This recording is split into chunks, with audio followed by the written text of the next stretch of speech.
Good evening, everyone, and welcome back to Buckeye News Update here on Lantern TV. I'm Franz Ross. Used to just be a day, but at Ohio State, the celebration of Dr. Martin Luther King Jr. has turned into a week-long event. After last Wednesday's birthday celebration of the civil rights leader, the Buckeye community came together again on Monday to recognize Dr. King with a day of service that included a morning celebration, a blood drive, and a march to recognize King's March in Montgomery in 1965. The event was put on by a number of organizations, including Alpha Phi Alpha, OSU Student Life, the Red Cross, and the Hale Black Cultural Center. People forget that Dr. Martin Luther King was very young when he died, and he was very young when he put out these initiatives and did everything for humanity that we've seen manifested today.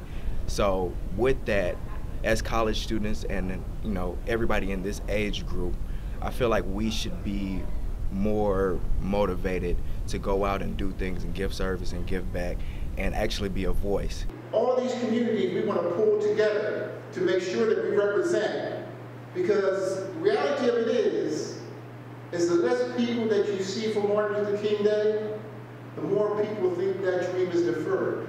But the more people that you see, it creates that illusion that the dream is still alive. We've just really kind of connected the entire community together. We connected with all the different agencies in Columbus, and from there we marketed, and we had over 1,000 volunteers who came in. We had an opening ceremony, and then they were sent out to serve all throughout Franklin County. The response has been very good. Our standard that was set before today was 18 people, and we still have another 2 hours for the blood drive, and we've already had 22 people come in.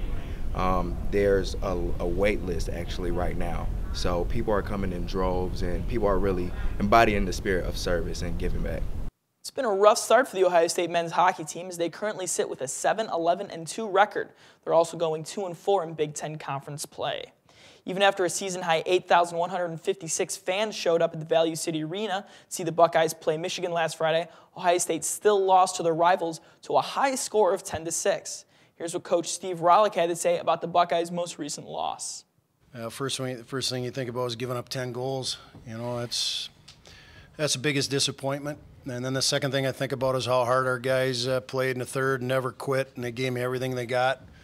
And that's the positive that I'm going to keep building on, because that's the energy we got to play with 60 minutes, not try to fall behind by 4 or 5 goals and then play that way.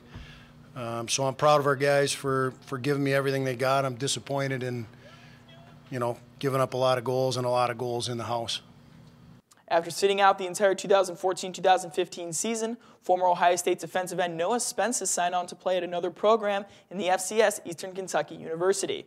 Spence sat out last season as well as the 2014 Discover Orange Bowl due to failing 2 drug tests. The former All-Big Ten end had 8.5 sacks in his last full season of 2013 and chose Eastern Kentucky over declaring for the NFL Draft.